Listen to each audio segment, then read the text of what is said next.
고린도후서 12장 7절. 고린도후서 12장 7절. 여러 계시에 다 찾으셨어요? 예, 298쪽인데 저기요. 여러분 12장 7절. 거기서 우리 9절까지 합독을 할까요? 한번 다 같이 시작. 여러 계시를 받은 것이 지극히 크므로 너무 자만하지 않게 하시려고 내 육체에 가시고 사탄의 사자를 주셨으니 이는 나를 쳐서 너무 자만하지 않게 하려 하심이니라. 이것이 내게서 떠나가기를 위하여 내가 3번 주께 간구하였더니 나에게 이르시기를 내 은혜가 내게 족하도다. 이는 내 능력이 약한 데서 온전하여짐이라 하신지라. 그러므로 도리어 크게 기뻐함으로 나의 여러 약한 것들을 자랑하리니 이는 그리스도의 능력이 내게 머물게 하려 함이라. 아멘. 자, 우리 한번 손들어 볼까요? 과거에, 지금을 말하는 게 아니라 과거에 질병으로 한번 고통당하신 분 한번 손들어 봅시다. 질병 때문에, 또 경제적인 그 어려움 때문에 너무 힘들었었던 지난날 있으면 한번 손들어 봅시다. 예. 저한테 물으라면 전 2개 다 드릴 수밖에 없어요. 저는 몸의 질병으로 인해서 참 고통을 많이 당했고, 그래서 여러분이 제 얼굴 보면 딱 건강한 모습은 아니죠. 안 그렇게 생각하세요? 좀 그 고통의 시간이 저에겐 있었어요. 또 경제적인 어려움, 아마 이런 얘기하면 여러분이 이해가 안 될 거예요. 밀가루를 가지고 한 달을 살았다. 이해가 되셔요?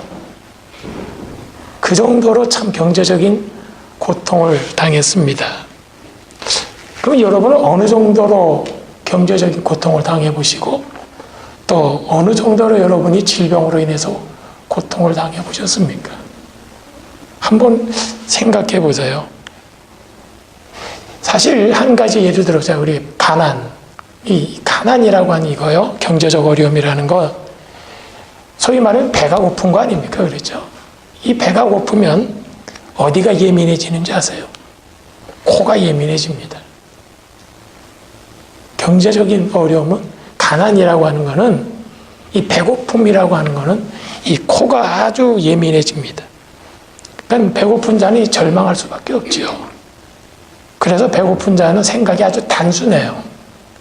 뭐만 그리우냐? 빵만 그리울 뿐이에요. 누가 먹을 것만 줘도 그저 감사하다, 이런 마음을 갖게 돼요. 여러분 탕자비유 아시죠? 탕자비유 설교 들으셨죠? 예. 아버지로부터 많은 재산을 받아가지고 나가서 허랑방탕에 쓰다가 다 탕진을 하고 아버지 품으로 돌아온 그 사건 아시죠? 예. 한번 물어볼게요. 이 탕자가 아버지 품으로 돌아오게 된 동기가 뭘까요? 배고픔입니다. 만약 이 탕자가 배고프지 않았다면 돌아왔을까요? 안 돌아옵니다. 성경에 보면 이렇게 말하잖아요. 나는 여기서 줄여 죽는구나. 그러면서 말하기를 돼지가 먹는 쥐염 열매조차도 나에게 먹을 게 없다. 돼지는 쥐염 열매라도 먹을 게 있는데 인간인 나에게는 그것조차도 없다는 거예요. 이거 한마디 비참함이죠.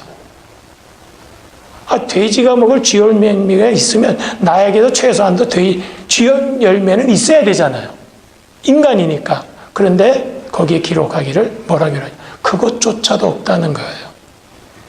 그러니까 이 탕자의 배고픔이라는 거는, 이 굶주림이라는 거는, 오늘 말 이 가난이라고 하는 거는 상당한 심각한 경우입니다.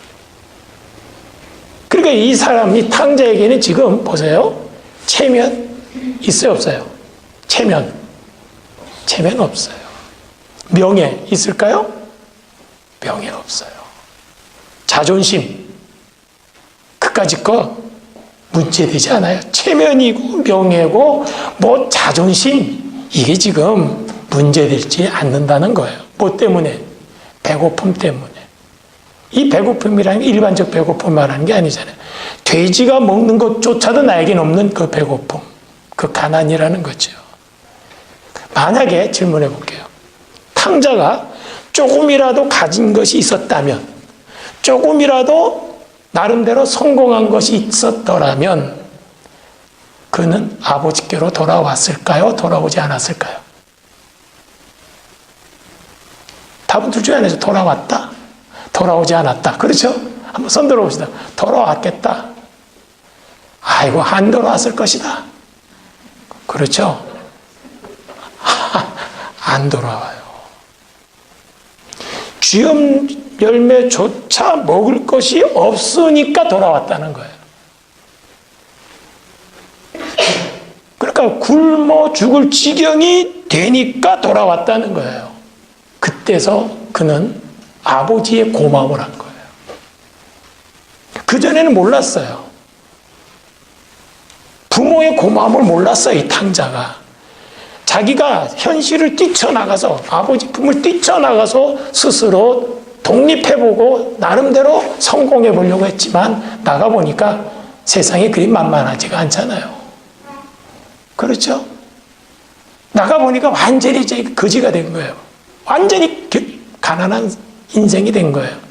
거기서 이 탕자가 깨달아진 거 하나가 있어요. 아버지의 고마움을 알았다는 거예요. 비록 자기는 망했지만 자기는 처절하게 가난해서 돼지가 먹는 열매조차도 없음에도 불구하고 그는 성공했어요.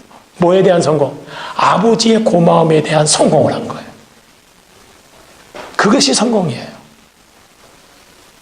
그러니까 저는 이렇게 말하고 싶어요. 여러분들 가끔가다, 매일같이 말고 가끔가다 지난날에 배고팠던 일, 가난했던 경우, 고통스러웠던 경우를 가끔은 한 번쯤은 생각해 보시기 바랍니다. 근데 그 매일 생각하지 마세요. 아시겠습니까? 지금 이 시간에 한번 지난날에 너무 힘들었던 거 한번 한 1초만 생각하세요. 2초까지 생각할 건 없어요. 순간만 생각하세요. 그러면 탕자가 먹을 것이 없어 배고파지니까 신분이 낮아졌어요. 굶주림이 있는데 양반이 무슨 소용이 있습니까? 지성인이 무슨 의미가 있어요? 배가 고픈데 내가 서울대 나왔다? 무슨 의미가 있죠? 그렇죠? 무슨 의미가 있어요? 나가 양반이야. 양반이면 무슨 의미가 있어요? 배고파 죽겠는데 신분이 낮아져요. 그 다음에 소외감을 느껴요. 억눌린 자의 의식을 갖게 돼요. 스스로 천한 자로 느끼기 시작을 해요. 그 다음에 돈 앞에, 빵 앞에 무릎을 꿇게 돼요, 사람이. 그러니까 이때는 잘 살고 못 살고 뭐 주위가 어떻고 옷이 어떻고 뭐 가방이 어떻고 신발이 어떻고 이거 다 배부른 소리입니다. 뭐 신발이 투정하죠, 애들이요. 그렇죠? 그거 다 배부른 소리예요. 누구 앞에서는? 가난한 사람 앞에서는 그 다 배부른 소리죠. 옷이 어떻고 옷도 상관없습니다. 뭐 신발 쓰레빠면 어떻습니까? 뭐만 준다면? 빵만 준다면. 그렇습니다. 가난과 이 굶주림, 배고프면 사람을 제자리로 돌려놓는다는 말이에요. 빵 한 조각으로 불평했던 사람들이 이 가난이라는 가시, 이 가난이라는 이 가시 때문에 이제는 뭐 할 줄 안다? 감사할 줄 알게 된다는 거예요. 이 가난이라는 이 가시 때문에 비로소 부모에 대한 감사, 정말 부모님들 너무나 고맙다. 너무 고맙다. 이게 생각이 되는 거예요. 오늘로 우리로 말하면 이 가난이라는 이 가시 속에서 늘 불평불만했던 이런 우리가 이제는 하나님 앞에 감사할 줄 아는 사람으로 바꿔지는 시간이에요. 바로 그 전환점이라는 거죠. 뭐가? 가난이라고 하는 것이요.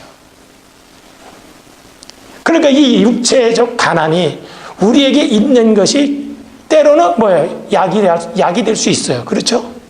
때로는 나를 정신 차리게 만들어 놓잖아요. 허랑방탕하게 살던 인간이 이제 이 가난을 통해 가지고 내 자신을 제자리로 가도록 만들어 놓더라는 거죠.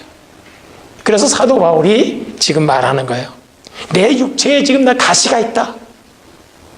근데 이 육체의 가시가 어떤 가시냐? 이렇게 설명하세요. 사탄의 사자를 주었대요.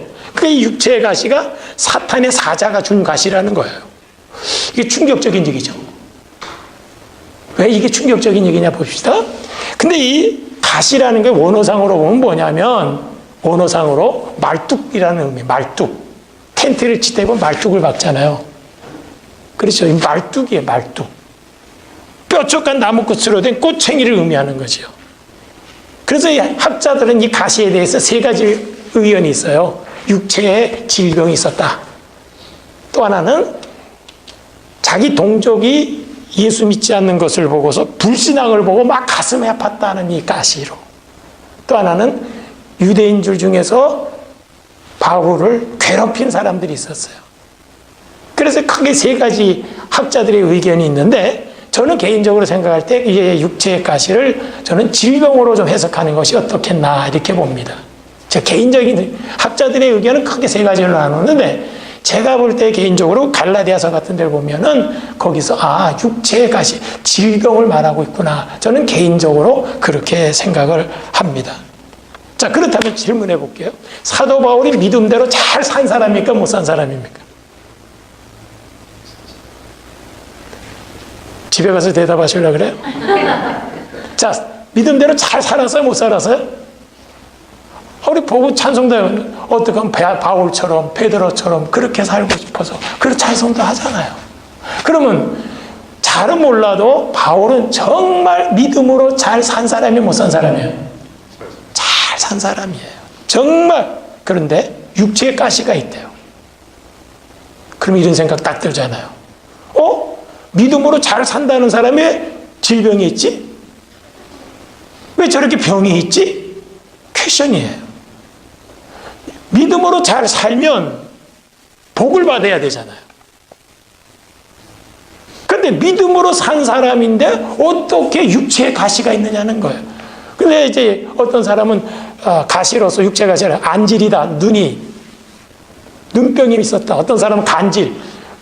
거품을 확 쓰러지는 그런 경우도 말하는 사람도 있어요. 근데 성경 그거에 대해서 정확하게 얘기를 안 하니까 그걸 우리 굳이 뭘까 연구할 필요는 없어요. 성경이 말하는 것만 우리는 알면 되는 거예요. 근데 제가 뭐 말하고자 하냐면 바로 그거예요. 육체에 가시가 있다고 하면은 우리는 일반적으로 이렇게 생각합니다. 무슨 수문제가 있나 보지. 거의 그렇죠. 이제 무슨 일을 당하다가 어떤 집안에 어려움을 막 당해요. 그러면 내가 무슨 죄를 졌나? 일반적으로 그래 안 그래요? 또 목사님들도 또 그걸 또 이용해 보십시오. 당신이 지난날에 무슨 죄를 졌으니까 이런 일 당하는 게 아닙니까? 통상 그렇게 말한다고요. 예, 그것도 일리가 있어요. 우리가 잘못함으로 말미암아 내가 회개할 수 있고 내가 돌이킬 수 있잖아요. 아이가 아픔으로 말미암아 하나님 내가 잘못했습니다. 그런 경우도 있을 수 있어요. 그러나 무조건 어려움 당한다고 해서 수문제가 있다고 말할 수는 없다는 거예요. 그렇게 말할 수는 없는 거예요. 왜? 사도 바울이 믿음으로 산 사람 아니에요. 그런데 육체에 가시가 있었거든요. 그것도 사탄의 사자가 준 거래. 이해가 돼요, 여러분들? 이게 지금 제 말이에요. 성경 그대로 말하는 거 아니에요? 이해가 됩니까? 그러면 질문해 볼까요? 그러면 하나님만이 아시는 죄가 있을 거야. 그래서 육체에 가시가 있는 거야. 그렇게 생각할 수 있을까요? 저는 아니라고 봅니다. 저는 아니라고 봅니다. 그러면 목사님 질문하고 싶습니다. 사도 바울은 영적 체험을 했어요. 고린도서 12장 2절에 보면 이래요. 14년 전에 이 고린도후서가 주후 55년에서 56년에 기록됐거든요. 이게 55년에서 56년에 고린도후서를 기록했다고요, 바울이. 그러면 14년 전이라고 하면 몇 년 전이죠? 주후 41년경이에요. 그러면 예수님이 언제 부활 승천했죠? 주후 33년이라고 보는 거예요. 33년 사셨으니까. 그러니까 부활 승천하고 8년 뒤에 이 사도 바울은 신비한 3층천에 올라간 거예요. 천상의 세계를 다 경험한 거예요. 그 사도 바울이 2절에 말하잖아요. 내가 14년 전에 나 하늘나라도 갔다 왔다는 거예요. 그것도 3인칭을 써요. 어떤 사람이 그 엄청난 은혜를 경험했죠. 자, 질문해 볼게요. 여러분들이 이 시간에 만약에 우리 학생들 하늘문이 열리고 천국을 보면 지금과 같이 믿을까 안 믿을까요? 지금같이 믿을까 안 믿을까요? 대답 안 하기로 작정했어요. 우리의 청년들 이제 세상을 살아가야 되는데 이 시간에 내 눈이 띄어져 가지고 사도 바울처럼 그 세계를 내가 막 보았어. 막 지금요. 그만 아마 당장 그럴 거예요. 엄마 왜? 나 신학 공부해서 나 목사 될 거야 할 거예요. 엄마 나 사모 될 거야. 나 선교사로 갈 거야. 왜? 그 세계를 보면 이걸 못 보니까 이제 교회 나오는 게 죽기만도 못한 거죠. 가자 그런 거 억지로 나온 학생들 많아요. 난 그게 이해가 돼요. 저도 유년중학교 다닐 때 제 모태신앙이거든요. 부모님 다 신앙생활 하셨어요. 모태신앙이에요. 그래서 모태신앙은 뭐냐? 못한 신앙이 모태신앙이에요. 그래서 뜨뜻미지가 하나거든요. 그러면 교회를 갈 때 저는 유년중학교 보낼 때요. 꼭 돈을 2개 줬어요. 하나는 까먹는 거, 하나는 헌금. 꼭 2개를 줘요. 그러면 그 바람에 교회를 갔어요. 그렇게 교회를 다녔다고요. 그 사람이 목사가 된 거예요. 난 그게 굉장히 중요하다고 봐요. 여러분, 애들이 교회 안 나오는 것 때문에 막 속상해하지 마. 이걸 통해서 너는 언젠가는 미래를 몰라요. 그러니까 오늘이라는 시간이 굉장히 중요하다는 걸 알아야 돼요. 알아듣겠습니까? 힘든 것 같아도 그거 없이는 새로운 세계가 전개되지를 않는다는 거죠. 우리 믿음이 아멘 합시다. 아멘 합시다. 예? 이게 중요해요. 그러니까 사도 바울은 이 영적 세계를 체험했음에도 불구하고 그에게 사탄이 준 가시가 있었다는 거예요. 질병이 있었다. 그러면 우리 형제 한 가지 깨달아야 돼요. 믿는 자들 모두에게는 육체의 가시가 있을 수 있다 없다? 있다. 여러분에게 육체의 가시가 있을 수 있어요 없어요? 있다. 그러므로 숨길 이유가 없는 거예요. 아, 나에게 있듯이 너에게도 있구나. 내가 힘들다면 너도 힘들겠구나. 이걸 가리켜서 요한계시록 1장 8절에 사도 요한이 이렇게 말해요. 나 요한은 너의 형제요 그래요. 형제의 의미가 뭔지 압니까? 내가 고통당했으면 너도 고통당했을 거고, 네가 힘들어한 일이 있으면 나도 힘든 일이 있을 것이고, 이게 형제관이에요. 나의 아픔이 저에게 느껴지지 않고 저의 고통이 나에게 느껴지지 않는다면 형제가 아닙니다. 우리 예수 믿는 사람들은 이 공유를 해야 돼요. 좋은 것만 공유하는 게 아니라 뭐도 공유할 수 있어야 돼요? 아픔도 공유할 줄 알아야 돼요. 우리 옆에 분의 아픔이 느껴집니까? 그럼 형제예요. 근데 아직 그게 공유가 안 된다? 이건 조금 더 생각해 볼 문제예요. 사도 요한이 나 요한 너의 형제라는 거예요. 형제. 나의 아픔이 너의 아픔으로 느껴져야 비로소 주의 피로 구원받은 자가 진정한 형제라는 거죠. 근데 오늘날 교회가 이게 깨져버렸어요. 그러므로 여러분들 꼭 명심하십시오. 내게 당하는 가시가 있다고 해서 무조건 내가 죄가 많아서다 라고 생각하지 하자 말자. 우리는 그러니까 가시가 있을 때 2가지예요. 하나는 뭐냐? 내 잘못이 무언가를 돌아볼 필요가 있고, 동시에 내가 이 가시로 말미암아 하나님은 무언가 나에게 축복하시려는 게 있을 거야. 우리는 이렇게 생각할 줄 알아야 되는 거죠. 믿습니까? 할렐루야죠. 그러니까 무조건 내가 어려운 일 당했다고 해서 무조건 내가 무슨 잘못을 해서 그래, 이렇게 생각하지 말자. 오늘 이걸 좀 깨기 바랍니다. 어려운 일 당했다고 해서 하나님 앞에 내가 벌 받아서 그래, 이렇게 생각하지 말자. 만 이렇게 해도요, 또 집에 돌아가면 지금까지 그렇게 살아온 습성대로 또 삽니다. 그렇게 사실래요? 오늘 말씀대로 사실래요? 못 살 땐 못 사더라도 여기서 얘기라도 하고 가세요. 예? 그러니까 지금 사도 바울이 믿음으로 못 살았기 때문에 육체의 가시가 있었던 게 아니에요. 3층까지 간 영적인 신비한 은혜를 체험한 사람이에요. 바로 산 사람이에요. 그에게 육체의 가시가 있었어요. 그러므로 결코 육체의 가시는 내가 이거 숨길 것도 아니고 부끄러워할 것도 아니고 그거를 통해서 나는 뭐를 깨달으면 된다는 거죠. 이게 오늘 첫 번째입니다.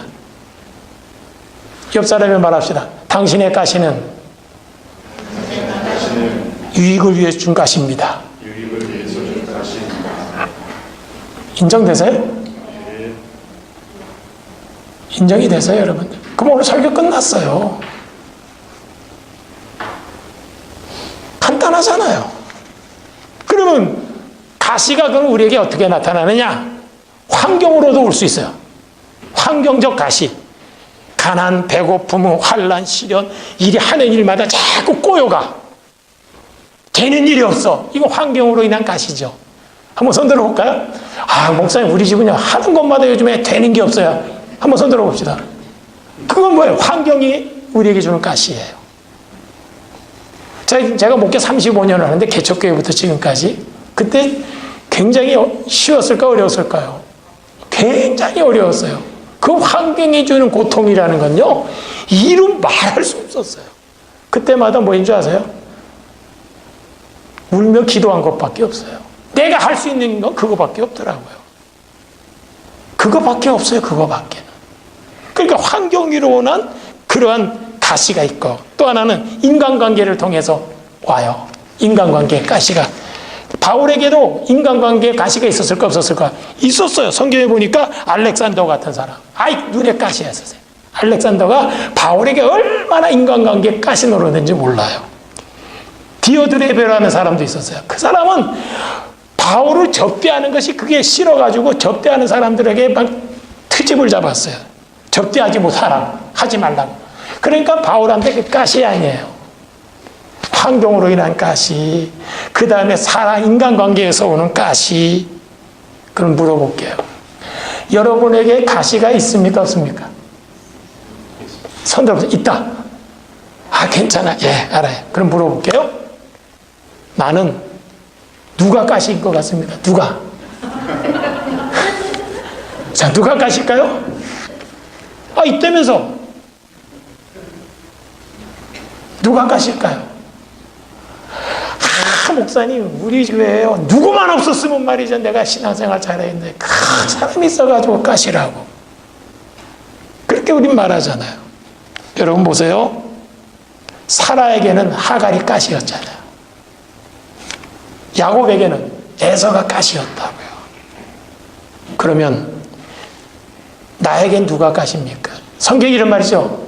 원수가 어디 있다 그랬어요? 원수가 네 집안 식구라 그랬죠. 진짜 맞아, 옆에 있는 사람이에요. 집안 식구라는 말은 무슨 얘기냐면 가장 가까운 사람이 원수라는 거죠. 그럼 그 원수가 뭡니까? 나에게 뭐예요? 가시 아니에요. 가시죠. 그럼 큰 소리로 이름을 댑시다. 나의 가시는 시작. 누굽니까? 그거는 따라하지 말고 누구냐고 물었으니까 물은 걸 얘기를 해야죠. 자, 그러면 나의 가시는 누굽니까? 시작.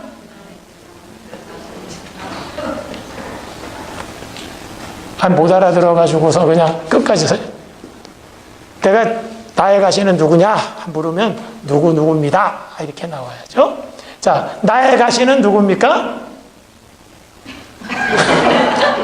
이 집에 가서 이제 밥 안 차려주고 걱정하니까 여러분, 나의 가시가 누굽니까? 누구라 생각하죠? 집안 식구니까. 어떤 사람은 아내일 것이고 어떤 사람은 남편일 것이죠. 나의 가시는. 그러면 나는 누구의 가시 노릇을 하고 있다고 생각합니까? 내 요거 묻기 위해서 그거 온 거야. 그러면 나는 누구의 가시 노릇을 하고 있다고 생각합니까? 우리는요, 저 사람이 나한테 가시 노릇 한다고만 생각하도록 만드는 게 이게 사탄의 역사라는 거예요. 너는 지금 누구의 가시 노릇을 하고 있는 줄 아느냐? 왜 남이 나에게 가시 노릇 하는 것만 생각하지, 내가 지금 가시 노릇 하고 있는 거에 대해서는 생각하지를 않아요.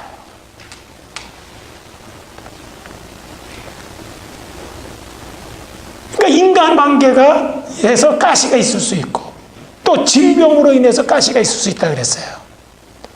제가 얘기할게요. 저는요 질병이 있었거든요. 6년 전에 저는 암 수술 받은 사람이에요. 그래 6년 뒤에 지금 생각해보니까 너무 감사해. 암하면 죽었잖아요. 근데 6년이라는 세월 속에 하나님은 나를 많이 변화시켜 가더라고요. 덤으로 사는 인생입니다. 진짜 덤으로 살아가요. 자, 그러면은 잘 보세요. 여러분들 속에 제가 이런 가시 얘기를, 원론적인 얘기를 했지만은 여러분은 여기에서 굉장히 지금 공감이 많이 될 거예요. 환경적으로 일어나는 가시, 인간관계로 일어나는 가시, 질병으로 일어나는 가시. 너무나 여러분들 지금 새록새록 생각이 지금 날 거예요. 그러면 결론으로 이제 들어갑시다. 왜 하나님은 사도 바울에게 이렇게 신비한 은혜를 많이 체험했고 바르게 산 사도 바울이었음에도 불구하고 왜 가시를 주었을까? 이제 이걸 알아야 되잖아요. 왜 가시를 주었죠? 이유가 뭘까요? 안 주면 안 돼요? 주신 이유가 뭘까요? 본문은 7절에 이렇게 말합니다. 여러 계시를 받은 것이 지극히 크므로. 여러 계시는 뭐냐? 계시란 뜻이 뭐냐면요, 열어 보인다는 거예요. 누가 열어 보여요? 하나님이 열어 보이는 거예요. 하나님이 열어 보인 것을 사도 바울이 알게 된 거예요. 엄청난 거죠. 근데 한 번이 아니라 여러 차례에 하나님이 사도 바울에게 때를 따라 열어 보여줬어요.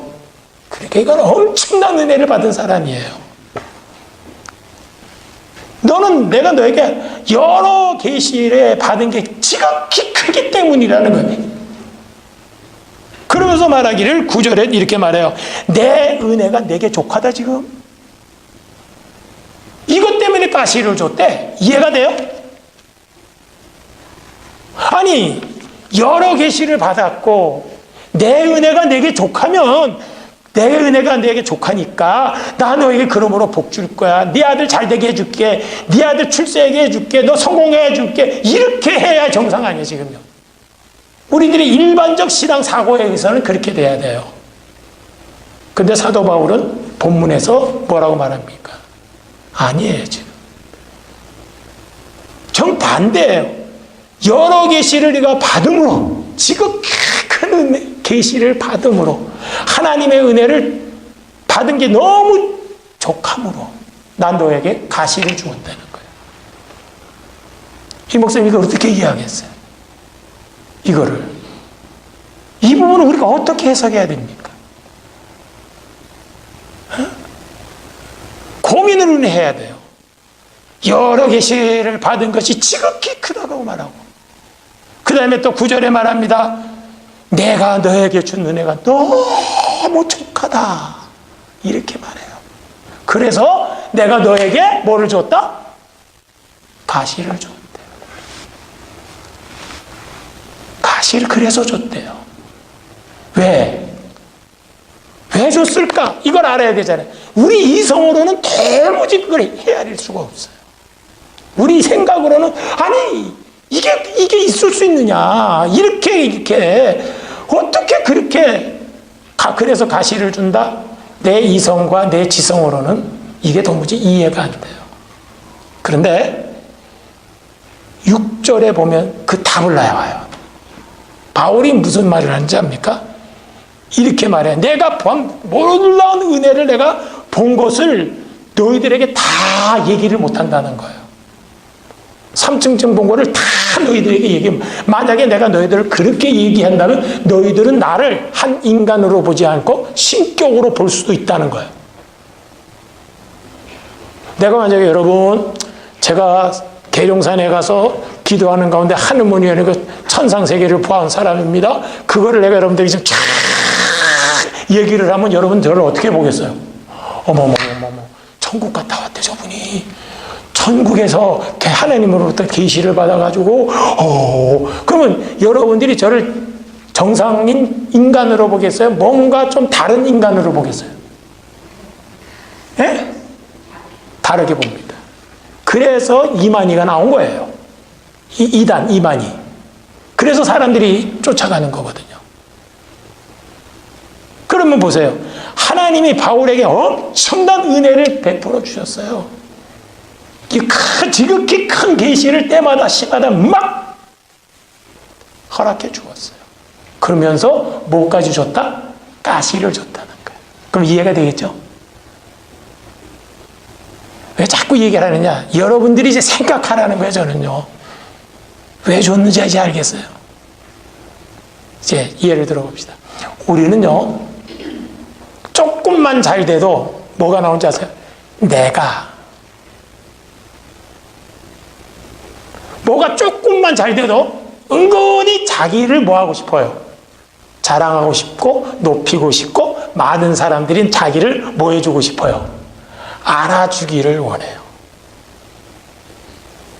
나만 그런 줄 아닙니까? 여러분도 그래요. 아이고, 안 그럴 것 같아요?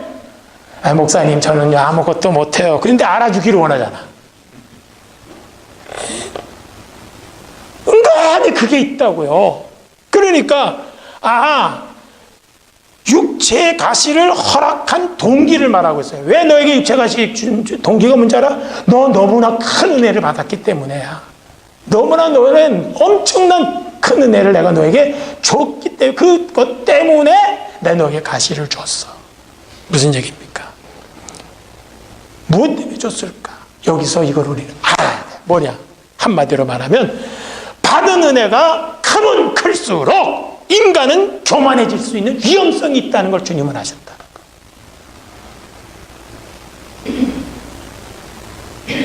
저가 받지 못하고 이 사람이 받지 못하는 걸 내가 받았을 때에 인간은 자신도 모르게 교만해질 수 있는 위험성이 농후한 것을 우리 하나님은 너무나 잘 알았다는 거예요. 그렇습니다. 여러분이 목사님을 통해서 때마다 우리가 말씀으로 여러분 잘 교육을 받고 은혜를 받고 있는 줄 압니다. 여러분, 그때일수록 남들이 받지 못한 은혜를 받았다고 생각할수록 남들을 우리는 얕잡아 볼 수 있는 요소가 내 속에 있다는 걸 알아요. 은연 중에 너희들은 우리 교회만도 못해. 우리는 비록 교회는 작아도 우리는 이런 은혜 가운데 살고 있어.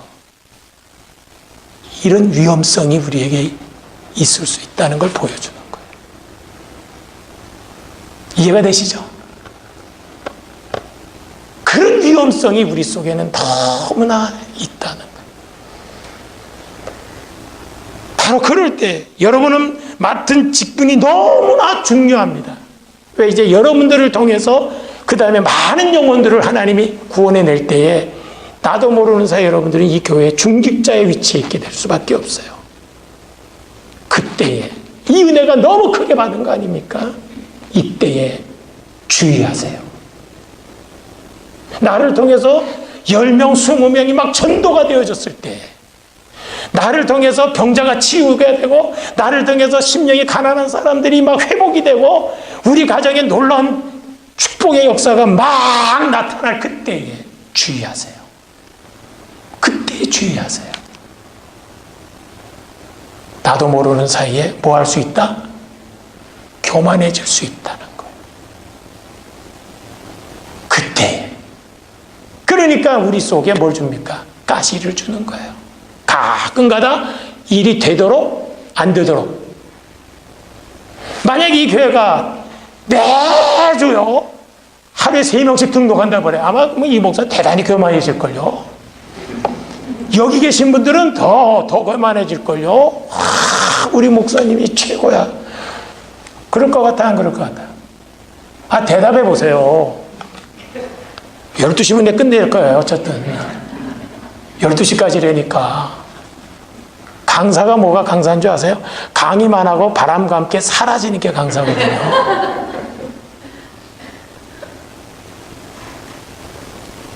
여러분이 지금요, 저는 이 목사님 통해서 이제 가끔 이렇게 얘기 들어보면, 정말 때마다 은혜를 주고 있구나. 때마다 은혜를 주고 있구나. 감사하더라. 제가 여기서 이렇게 설교했다고 여러분 우리 교회 사람도 아니잖아요. 우리 교회라면요, 열 몇 시간 걸려야 돼. 그게 이 교회가 얼마나 좋은 교회예요. 이제 여러분들이 비록 숫자는 지금 13명, 12명 이렇게 하지만은 이제 여러분들이 남들이 받지 못한 은혜를 이 목사님을 통해서 하나님이 여러분들에게 계속 주실 때마다 여러분은 생각해야 돼. 주여, 다른 사람들을 얕잡아 보지 말게 하옵소서. 다른 사람들을 무시하는 일이 없게 하옵소서. 이 은혜가 여러분들에게 충만하기를 주의 이름으로 축원합니다. 그 은혜가 있어야 돼.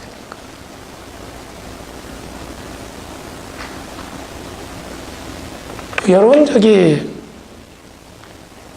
어느 목사님이 이 설교를 참 잘 못했대요. 이렇게 자꾸 말더듬을 하고 설교를. 그러니까 장로님들이 딱 장로하면 대부분 믿음 좋다고 보잖아요. 그렇죠?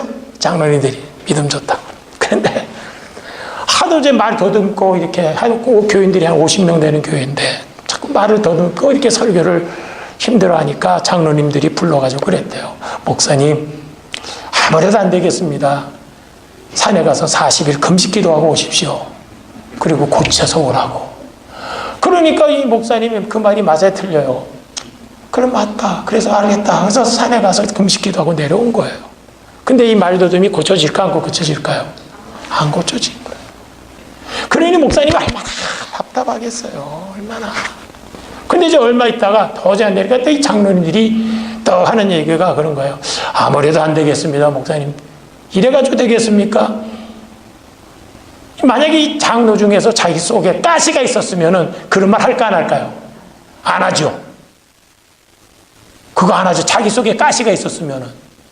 그래가지고 이제 또 하니까 목사님이 또 산에 가서 금식 기도하다가 세상을 떴어요.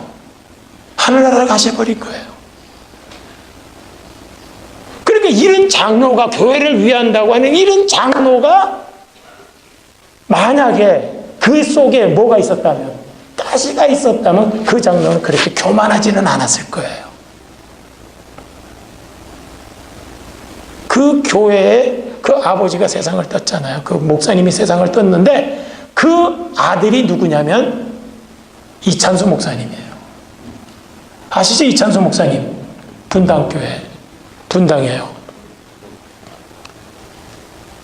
그래서 그 아들이 그 교회에서 아버지가 심호했던 교회, 대구에, 그 교회에서 아버지한테 그렇게 한 걸 생각하고 이제 그 장로님들이 이제 그러잖아요. 우리 가서 집회 한번 해 주십시오. 이제 갈까 안 갈까요? 안 간대, 이찬수 목사님이.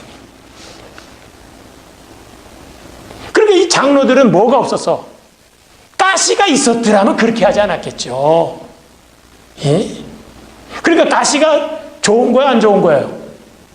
전 좋다고 봐요.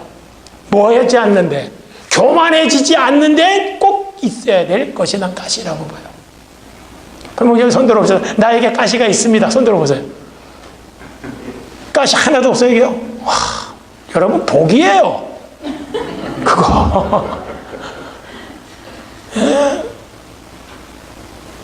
그러니까 보세요. 인간은 겸손하기보다는 순간적 교만이 너무나 빨라요. 겸손은 잠깐이요, 교만은 영원이라. 순간적 겸손은 해요. 그런데 그 겸손이 지속되지 못하는 게 인간의 타락한 본성인 인간을 구원하러 오시기 위해서 예수께서 오신 거예요. 그러니까 우리의 구원은 예수 외에는 구원을 우리를 할 자는 아무도 없어요. 우리 의지요, 천만의 말씀입니다. 그러니까 이 가시는 왜 가시를 줬느냐? 전 간단하게 이렇게 우리에게 가시 준 이유는 제자리로 돌아가라고 주신 것이다. 아멘이죠?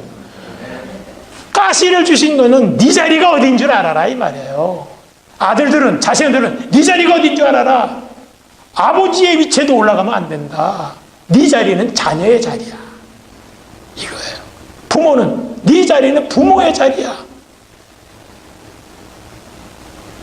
형제를 이해하는 자리로, 사랑하는 자리로, 용서하는 자리로, 관용을 베푸는 자리로 가도록 하기 위해서 우리에게 가시를 줬어. 근데 동시에 뭘 주셨다? 넘치는 은혜로 말미암아 교만해질 수밖에 없는 나를 가시를 통해서 그 은혜가 내게 유지되고 머물게 하려 함이니라.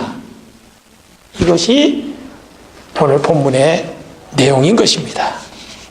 그러므로 여러분들이 하나님의 은혜가 넘칠 때마다 언제나 생각할 건, 주여 이때마다 내 자리를 지키게 하옵소서. 가시를 통해서 내 자리를 찾지 말게 하시고, 가시와 상관없이 이제는 내 자리를 찾아가게 하옵소서. 그래서 사도 바울은 깨달았어요. 하나님, 내게 왜 이 가시를 주셨는지 내가 알아요.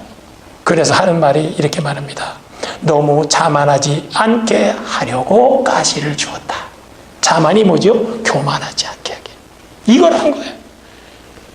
자만하지 않게 하기 위해서 나에게 가시를 줬으니까, 이게 사도 바울로서는 너무 감사했던 거예요. 이 부분이 너무 감사했던 거죠. 여러분, 개구리가요, 하늘에 이렇게 학이 날아다니는 걸 보고 너무 부러워가지고, 나도 어떻게 저기 날아다니면 좋겠다 하니까 학이 이래 보니까 불쌍해가지고 개구리한테 그래. 너 왜 날 쳐다보니? 너처럼 날고 싶어. 그러면 내가 너에게 방법 가르쳐 줄까? 그러면 그래, 가르쳐 줘. 그럼 어떻게 하면 되니? 그러니까 내 다리를 꼭 물고 있어라. 그럼 내가 날아서 올라갈게. 그래가지고 이게 들은 얘기죠, 여러분들. 안 들었어요? 이 예화라는 건 두 번 들으면 맛이 없어. 성경은 몇 번 들어도 맛이 있는데, 이 참 그렇잖아요.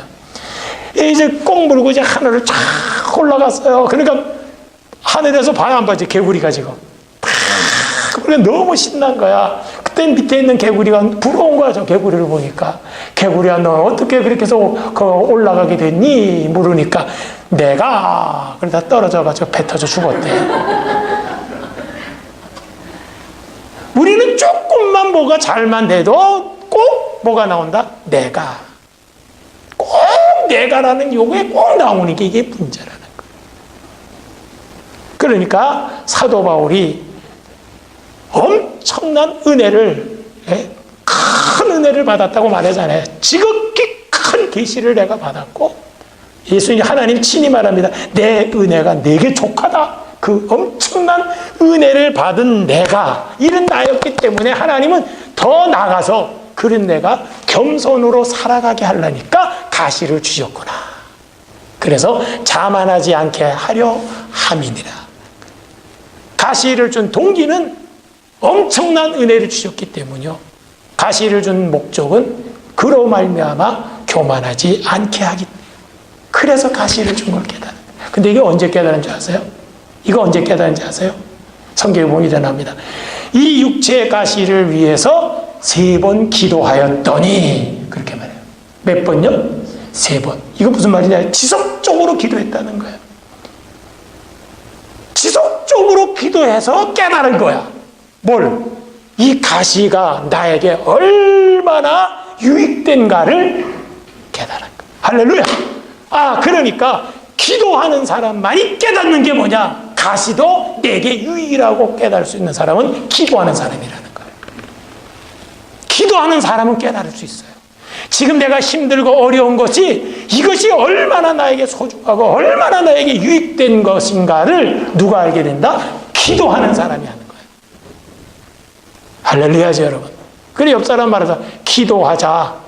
좀 반말로 하자. 괜찮아요. 기도하자. 좀 기도하세요. 불평할 게 아니에요.